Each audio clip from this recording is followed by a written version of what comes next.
jërëjëf Mohamed Kandji ñu ngi leen nuyu ku nekk turam ak santam di am mbégte tey di dalal suñu studio Thierno Diagne Ba mooy président de l'association des animateurs culturels et des conseillers aux affaires culturelles Thierno Diagne Ba aljuma bi ñu jëmmal da ngeen am benn ndaje di waxtaan li xamante mooy diplomatie culturelle boo ko doon faram-fàccee pour suñu auditeurs ak téléspectateurs lan mooy diplomatie culturelle.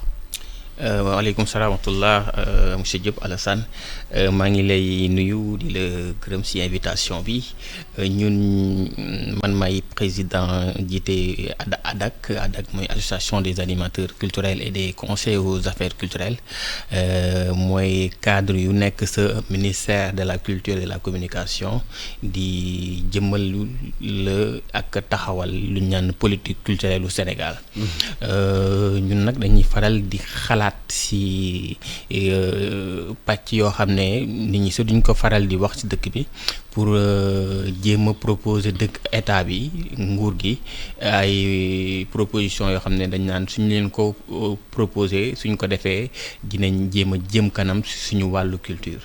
Donc culture bi may wax nag du culture fecc ak wéy rek quoi parce que ñun nu ñu jàppee culture beneen façon la beneen approche nañ ci am beneen gis-gis nañ ci am quoi.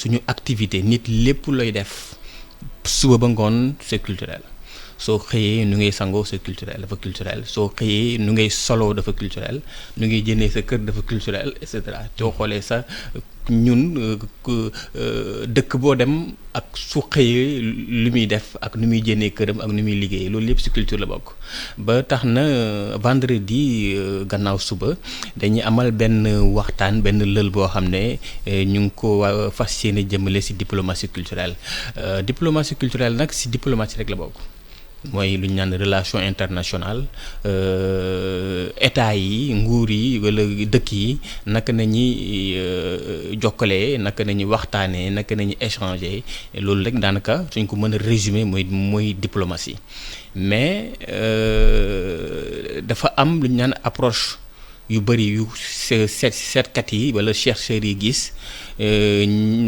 suñu américains yi ak français yi ñoo naan diplomatie culturelle mais américains doon nañ bëgg ñoom dañoo créer bi ñu naan benn notion soft power boobu nag mooy dañ naan naka nañu def ba imposer la làkk imposer la sama doxin imposer la sama gis-gis imposer la nu may lekkee lu may lekk te duma la dóor duma la saaga duma la imposer arme mais dama koy def nànk-nànk en douceur ba nga miin ko ba nga nduróog man ba nga méngoog man ba nga gën a bëgg sama dëkk daanaka loolu mooy soft power.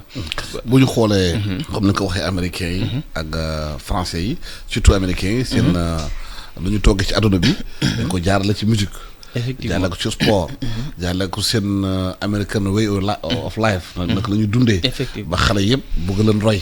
am aussi une puissance industrie derrière mooy. affaire communication. léegi xarala yu bees yi am. ñu gën ci jàllale ñoom. seen i gis-gis. ak seen i àdduna ñu ko gisee. Afrique Sénégal tey fan la mën a jaare par exemple culture am. ñu nañu adopté ko. te mu nekk njeexital sur le plan économique. waaw di wax nga dëgg dafa les Américains ñoom dañu spécifique xam nga dañuy faral di wax sax naan américains yi amuñu ministère de la culture. de la communication amu fa. mais nag dañoo dëkk boo xam ne dañoo xarañ lool ci soft power. seen soft power bu gën a danse américain yi moom mooy seen cinéma Hollywood seen audiovisuel seen média seen télévision yooyu ñoom moom nañu gën a densifier ba nga xam ne àdduna bi yëpp daanaka dañ ko dominer ci wàll boobu noonu tey soo xoolee suñu film yu ñuy seetaan yu ñi gën a seetaan mooy film américain. damay faral di joxe fan yi ci ñuy waxtaan ak samay collègues ma jox leen ñaari exemple ne leen jamono jii dafa am ñaari série yoo xam ne adduna bi yëpp moom nañu seetaan te américain ñoo ko defar te dañuy am 25 millions de vues seen lancement mooy série Game of Thrones mooy série Seigneur des Anneaux bu bees bi pour montrer nag ñoom defuñu ko dañ ko def dëgg def ko am importance ci seen développement George Bush daf leen wax naan jëriñul dara ñu dominer monde bi militairement te duñ leen dominer culturellement loolu moo tax ñi déployé wu ñoom ci seen wàll audiovisuel seen wàll cinéma seen wàll média seen littérature seen scientifique yi seen musique lépp seen industrie culturelle ñu jàppale ko ba nga xam ne dañu bëgg ci wàllu googu non seulement militairement dañuy am taxawaay parce que suñu nee wàllu militaire dañ naan hard power suñu nee wàllu culture ñu ne soft power seen soft power nag day ñu accompagner seen hard power joxe lu ñu naan smart power pour te dire que ñoom dañoo xalaat seen stratégie teg ko ci monde bi te caaxaane wuñ ko. te est-ce que suñu réew yi Sénégal am na stratégie. loolu lay léegi suñu xoolee Sénégal tey ñun dañoo assaillir du américains yi rek xam nga américains yi fii am nañ fi lu ñu naan les American corner mu nekk ci centre culturel yi nekk ci région yi.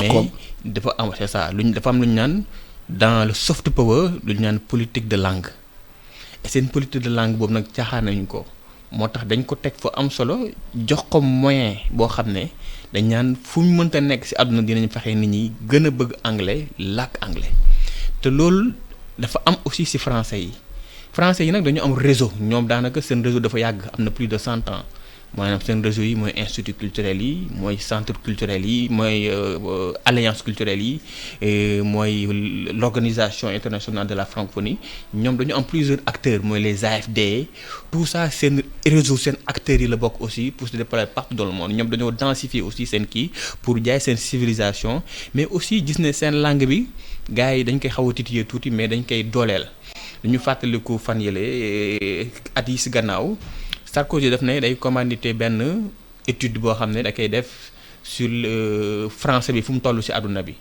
Jacques Attali moo ko defoon Attali ba mu defee loolu ba pare dafa def recommandation mu ne def ne nañ jaar ci audiovisuel ak cinéma déployer ko Afrique ba nga xam ne dinañ mën a gën a bëggaat français dinañ mën a gën a xoolaat français parce que mooy dooleel bu ñuy dooleel France 24 dañ mooy politique de langue bu dooleel bu ñuy dooleel RFI seen industrie culturelle bi mooy bu ñu créé Sénégal fii rajo Fulfulde effectivement loolu lañ tal parce que affaire bi dafay américain mooy seen femmes yooyu ñëw ci région yi ak ci dëkk dëkk ñu jàng suñu langue yi ba bën ko parce que benn américain moo la dëkk làkk pulaar gën la dàq olof mais ñun dans tout ça waaw lan la ñuy def. c'est ça est-ce que mos nañu gis centre culturel sénégalais en France. c'est ça ou bien centre culturel sénégalais aux États-Unis waaye pour ñu jàng suñu culture moo tax mu doy waar. parce que lu ma ne dafa thème bi dafa yaatu ba nga xam ne sax mënuñu ko jeexal parce que ku nekk da ngay jàpp ne man secteur bi laa mën a jël xuus fi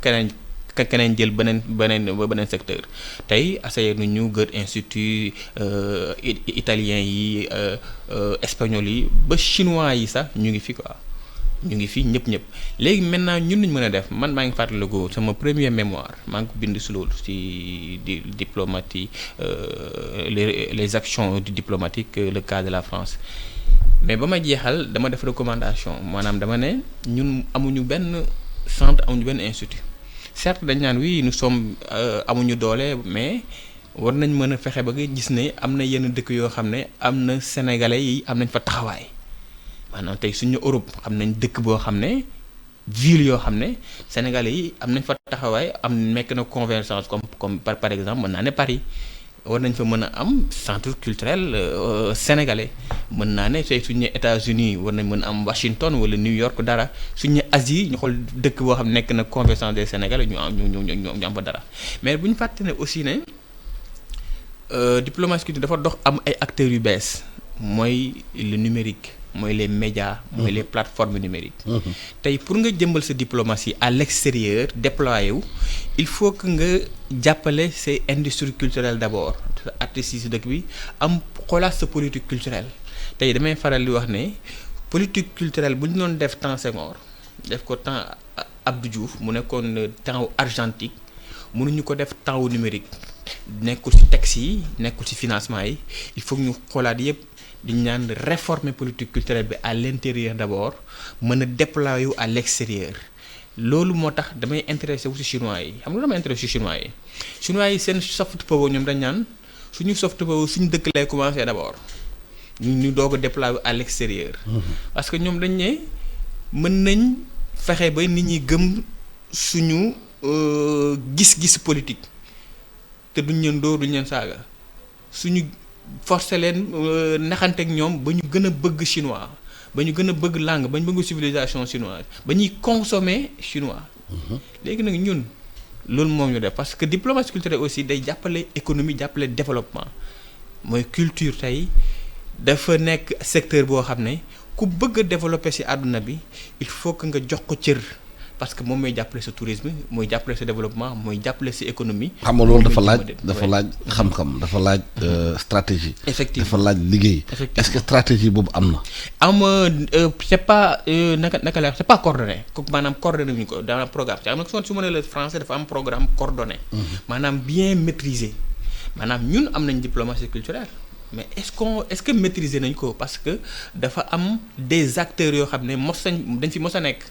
mooy suñu nee des acteurs économiques yoo xam ne mën nañ déployer peut-être ils sont présents au Mali présenté nañ ñu ngi Côte d'Ivoire ñu ngi fépp am na ñoo xam ne c'est des écrivains ñoo xam ne monde bi yëpp xam nañ leen suñu ne écrivain africain mënoo lim des écrivains africains te li moo écrivain sénégalais yoo xam ne seen Mariama Ba mu ngi fii récemment y a des jeunes yoo xam ne ñu ngi fii Khalil Diallo et cetera justement est-ce que jeunes yooyu liggéey bi ñu def yooyu am na stratégie derrière pour vendre le Sénégal léegi loolu soo déggee Sénégal dañu léegi ceebu jën plat patrimoine l'UNESCO on a tout est-ce que derrière ça am na liggéey bu ñu ci def léegi on a tout ñun on a tout pour réussir mais lu ma lay wax mooy il faut que on a tout parce que su dee wàllu artiste maanaam su dee wàllu culture monde bi dañoo bëgg culture sénégalaise loolu moom lu leer la quoi tey suñu ne série sénégalaise ñu ngi déployer en Afrique ba tax na mën nañ ci sukkandiku ba nga xam ne nit ñi dañuy jàng wolof à travers les séries sénégalaises te mën nañ dominer à travers les Sénégal et le cinéma sénégalais la sous-région d'abord déployer en Afrique et se déployer dans le monde. mais sama question mooy ginnaaw loolu yëpp. est-ce que am na liggéey bu ñu ci def est-ce que am na stratégie bu nekk ci ginnaaw. pour coordonner loolu pour mu am efficacité. loolu nag mooy suñu objectif la suñu lël bi ñuy jëmale vendredi pour ñu réfléchir xalaat. naka nañ jiyeekoo ci diplomatie culturelle ci ba ñëw ci notion soft power xoolaat suñu principe suñu fondement diplomatie culturelle ndax dëgg na wala dëgërul ba pare nag def ay propositions yoo xam ne dañ ko jox état bi na ko lii dee suñ ko defee recommandations yi suñ ko defee mën nañ gën a jëmmalaat suñu diplomatie culturelle am nañ ko mais il faut que ñu maîtriser ko il faut ñu am programme il faut ñu am stratégie boobu nag ñun moom nañ bëgg a proposer ñu maîtriser ko parce que les conseils culturels ñu ngi ciy réfléchir pour que ñu am stratégie bu mucc ayib pour maîtriser suñu diplomatie suñu soft power en Afrique d'abord et puis dans le monde. mais est-ce que liggéey boobu am na ci aussi. link ba am ak homme d'affaires yi. parce que booy wax diplomatie tamit homme d'affaires yi ñoom dañuy voyager. effectivement tout le temps. effectivement rien que nga sol grand boubou Sénégal. sol mbax na bu jógee Sénégal. sol yére bu xam ne ay tailleur sénégalais ñoo ko ñëw. bokk na ci mbirum diplomatie. man ngaa mën a boo solee loolu boo demee bitim réew ni ñuy gis li nga sol. mais foo ñëwee lii Sénégal laa ko ñëwee nga mun ko indi da indi koom-koom. est-ce que am na benn link bu am ci loolu. liggéey ci loolu pour mu nekk une stratégie cohérente. c'est ça léegi loolu mooy. gars yi def diplomatie culturelle yëpp suñ xoolee but bi dëgg mooy lan jàppale seen développement jàppale seen économie kon képp kiy def diplomatie culturelle loolu mënul ñàkk il faut que sa économie nga viser ko mu mën ko jàppale à l'extérieur maanaam homme d'affaires mi acteur touristique maanaam acteurs yi dañoo bëri acteurs yooyu yëpp war a ŋànk diplomatie culturelle da nga leen di jàppale. les investisseurs yi hommes d'affaires yi ñu nekk ci tourisme ñu nekk ci culture ñu nekk ci développement léegi loolu mooy njëriñ bi nag ba nga xam ne ñun mën nañ déployer wu en Afrique déployer wu mais en Europe aux États-Unis partout mais ñu maîtriser ko xam suñu stratégie lan la xam suñu objectif lan la mën a def bilan 5 ans xool fu ñu jëm. parce que culture bi dama naan. dañuy temps yi yëpp soo xelloo dañuy réfléchir dañuy wax ci pétrole mais ñun Afrique dañuy xaw a fàtte culture te ni ñuy waxee ci pétrole pays en développement yi ni ñuy gëmee pétrole gëmee énergie noonu nañ gëmee culture bi nga dañ naan duñ ko bàyyi te duñu ko bàyyee te waruñu ko caaxaanee dañu war di ko toog di ko càmbar di xool suñu yoon ñun Afrique dañoo raté ñett maanaam dañoo raté révolution de l'imprimerie raté révolution industrielle léegi jamono bi àdduna fi mu toll ak relation internationale ak dafa am ñaar yoo xam ne waruñu ko rater mooy le numérique la révolution numérique je ne parle même plus du numérique parce qu'on est au cœur du numérique ak lu may wax la diplomatie culturelle le soft power buñ ko bàyyee tubaab yi buñ ko bàyyee les pays développés ñun africains yi nañ ko récupérer ñun ñi ŋànk ko xoolaat suñu stratégie xool nu ñuy défendre xool nu ñuy essayer naka nañ koy résoudre mais aussi gën a jox gëdd suñu politique culturelle réformer ko en fonction du numérique en fonction pour relation internationale bi toll pour mën a déployer partout dans le monde et défendre notre identité parce que lu gën a nekk enjeu mooy l'identité moo gën a nekk enjeu. mais bu ñu xoolee bu baax. li nga ko waxee sànq digital bi. am na solo loolu. mais dañoo gis que xëy na Sénégal développé stratégie bëri. am na benn sénégalais. bu tudd Khabilam. nekk aujourd'hui tiktoker le plus grand tiktoker du monde. yore yoo xam ne 150 millions. ñu koy suivre. ba Italie jël nationalité jox ko. effectivement c'est pas pour ne bëtam yu neex. parce que dafa am yu nekk ci ginnaaw économiquement. Italie xam na nañ kooku mën naa jaay Italie.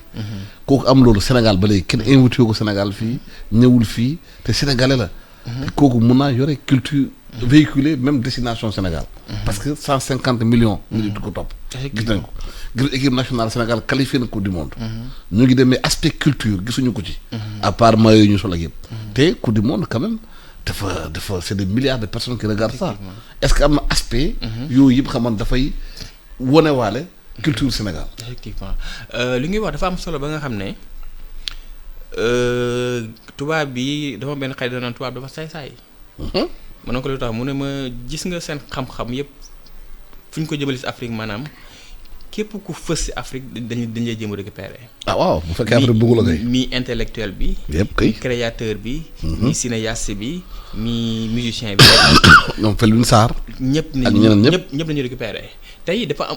jox la ay moyens ay jumtuwaay. c'est ça dafa am objectif ma jox la benn information boo xam ne tey waa français yi ñu ngi koy jëmbal maanaam seen programme bi mooy naka nañu def ba musiciens sénégalais yi musiciens africains yi di gën a mën a dem Afrique di def concert di mën a dem Paris plutôt France di def concert donc ñoom seen objectif soft power bi yooyu suñu intellectuels yi ngay philosophe ngay écrivain loo mënta doon dinañ fexe ba yóbbu la seen université yi cinéaste bu si xarañ dinañ fexe ba ma jox la nationalité jël la yóbbu la sa dëkk te duñ ci mos a bàyyi kon nag ñun ñoo war a am stratégie te loolu lii ngay wax maanaam day firndeel ne partie les attachés culturels là conseils culturels là yooyu noonu il faut le dire quoi malheureusement c'est des postes très politisés il faut que ñu jox ko ñu ko jàng comprendre enjeux yi mën a joxe conseil yoo xam ne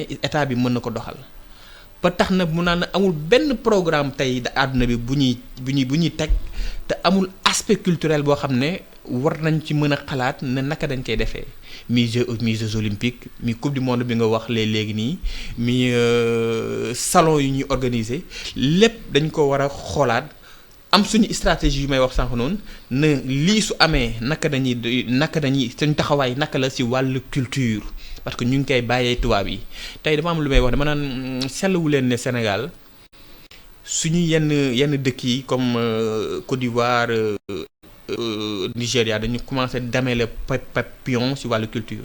alors que ñun ñoo nekkoon au centre. oui parce que tey ban activité internationale nga gis Sénégal. benn festival amoon na fii biennale waaye yëpp. amul biennale c'est ça donc ñun il est temps maintenant ñu def recul def étude xoolaat suñu politique culturelle d'abord au niveau interne parce que si loolu ngay s'économiser pour dem à pour dem à parce que Nigéria ñu développé benn écosystème. muy Nollywood. Sénégal mënoon naa développé Sénéwood waaye problème bi mooy. amul stratégie amul moyen ci def même FOPICA bi ñu ko def même prix Sénégal gañ yëpp. prix day am rek. ñu feete ko. jeex na ñu xaar ba beneen prix. am ay acteurs culturels sénégalais am aussi diaspora sénégalaise. bi nekk ci dans les plus grandes instances mondiales. yooyu yëpp gisuñu aspect culturel bi ci war. waaye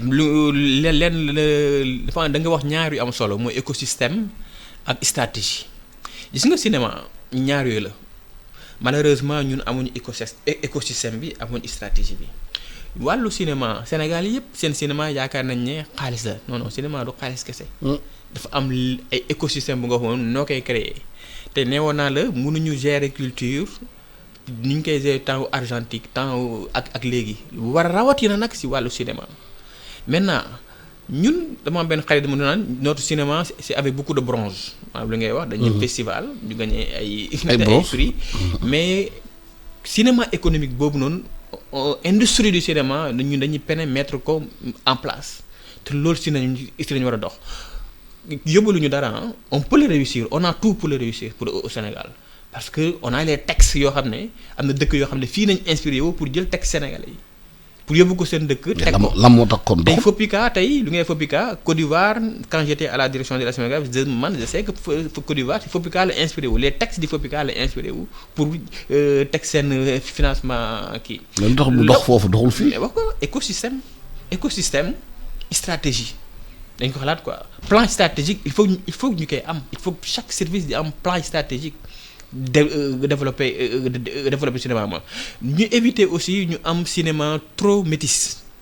J'ai l'habitude de dire que c'est le temps de créer de nouveaux champions. Il y a des jeunes ñi xaar seen premier long métrage des jeunes que je respecte beaucoup mën naa wax Pape Abdoulaye Seck. mën naa wax Khadijatou. loolu dafa laaj budget laaj moyen. on a les moyens le FOPICA est là. le FOPICA 2 milliards jëruñu dara. non pour faire un bon cinéma. avec 2 milliards on peut développer notre cinéma. waaw mais FOPICA war naa mën a am plus de 20-50 milliards. waaw mais d'accord mais loolu dafa fekk nga liggéey ko maanaam yaa koy prouver. c'est-à-dire aussi damay wax naan bu ñu nax suñu bopp quoi bu ñu toog naa nañu mooy maanaam tey su la état joxee 1 milliard yow yaay liggéey ba état na la yow kat naa la yokkal bu ñu nax suñu bopp quoi. léegi nag fekkee na nag defoo dara état du la joxaat léegi 2 milliards yooyu état président Macky Sall joxe mais dama naan avec ces 2 milliards. mais cinéma dafa laaj les fondements cinéma dafa laaj formation. oui dafa laaj acteur bi former leen. actorat dafa laaj ñu former technicien yi. dafa laaj écosystème bi am sur place. effectivement te loolu il faut ñu créer école de cinéma pour mun ko def. en 2013 xale yi mën a jàngi mën a génn ci loolu xam nga boo joxee prix. nga xam ne formé woo leen. bitim la leen formé. France moo leen formé. da ngay dugal xaalis bi mu delluwaat France. gis nga j'ai écrit un mémoire à l'université secondaire d'Alexandrie. da war a former fii ci yoo xam ne mémoire boo xam ne américains yi dañ ko jëlaat ne dañ koy traduire en anglais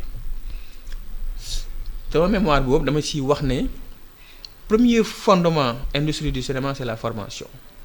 te tu sais que man damay bind lu bari ci wàll boobu. am na benn année dama bind ne FOPICA bi am na xaalis mais nañ taxaw ñu def recul xam ne suñu premier fondement mooy formation et que état Sénégal depuis Senghor mos investir xaalis bu bëri ci formation ak industrie technique. léegi nag dañu jël benn année ñu ne stop année bi kat dama koy investir 2 milliards ci institut de formation métier et du cinéma. xam nga loolu Maroc def na ko. waay boo demee Marrakech. waay les plus grands westerns fa lañ koy tourner. effectivement parce que Maroc jël na moyen. oui former nit ñi. soo bëggee tourner ngay ñëw rek. fekk technicien sur place liggéey mais fii loolu mooy problème bi c'est-à-dire ñu jël état bi jël xaalis def ko ci formation former technicien cinéma preneur de son lumière ñu war a def liggéey yëpp toute la chaîne de valeur ñun ñoo ko war a proposer waaw te il faut que ñu proposer loolu écosystème bi il faut mais ñu teg ko ministre communication yeeg ban moo seen njëriñ ñoom ministre luy seen njëriñ waaw mais ñu ngi ci y a une direction boo xam ne mi ngi ciy liggéey mais maintenant ñun au niveau des conseils lu ñu mën mooy conseil 60 ans ñu ngi ci liggéey 60 ans ñu ngi liggéey ci loolu waaw mais le fait que ce qu'il faut saluer mooy lu ñu war a saluer mooy di le président Macky Sall jël na xaalis bu bëri pour jàppale industrie culturelle waaw amul njëriñ jël financement xaalis bu bëri 2 milliards jàppale ko amul stratégie amul benn njëriñ effectivement mais loolu amul impact il faut que ñu créer loolu affaire boobu noonu dañ ko war a créer écosystème créer stratégie di créer suivi et évaluation des projets problème bi mais pour mën a def bilan ñu ko dénk mat nañu ñu dénk xam nañu liggéey boobu mat nañu bien sûr ils sont à la hauteur ñu ngi si waaw ñu ngi si su ma xam mooy ñooy ñu ngi si et on les fait confiance et que le Sénégal échelon yeneen nga ba ba léegi amatuñ dara xam nga parce que non c'est la vérité c'est-à-dire xam nga dañuy wax rek di pëndal réew mi di wax ay discours mais ils ont fait discours mais xam nga ils ont fait un bon travail Ah bien, le problème peut-être manque de communication bi la ñoo xam ñu bëri jotuñu si ñoom li ñuy def mais bañ leen ko dénkee bu quand même. Les collègues ont fait booy liggéey réew mi jox la xaalis réew mi nga koy liggéey da nga war a population bi li ngay liggéey réew mi lii la. Là aussi je suis d'accord avec toi. mais quand même ñu ngi. dërëm bu dugg nga xam dërëm bi fii la dugg. je sais que bientôt peut-être dinañ génne seen rapport mais ñu ngi ciy liggéey bu xarañ quand même. waaw Thierno Ba Diagne maa lay gërëm di la sant. waaw maa ngi lay remercier si invitation bi auditeur suñu téléspectateur. ma terminer s'il vous plaît. waaw rapidement. suñu panel bi le 9 septembre à la maison de la culture du Ressec sur la diplomatie culturelle. 4 communications la première communication bi nag ku koy def mooy l'ambassadeur écrivain poète Sil Xerneni Gueye. di wax si diplomatie culturelle ak soft power naka nañ accès fii. Deuxième bi mooy suñu principe suñu fondement diplomatie culturelle ku koy def mooy monsieur Malick Diouf. conseiller technique au ministère des Affaires étrangères. Troisième communication mi ngi wax nag si retouru patrimoine culturel le africain ku koy def mooy le directeur du patrimoine culturel sénégalais Omar Badiane. Et quatrième communication bi nag bu am solo mi rôle et place des animateurs culturels et des conseillers aux affaires culturelles dans les représentations diplomatiques et consulaires par Mélanie Sadio qui est une conseillère à la Wallonie-Bruxelles. Voilà, Thierno Ba Diagne maa lay gërëm di sant yaay président association des animateurs culturels et conseillers aux affaires culturelles lu waxtaanee yow si diplomatie culturelle j'espère que li ngeen di liggéey foofu duñ ko def ay documents rek dugal ko ci tiroir yi xaaral ba beneen at encore Fatima Ba moo nekk ci technique bi Alassane Samba Diop ci micro bi yéen ak jàmm.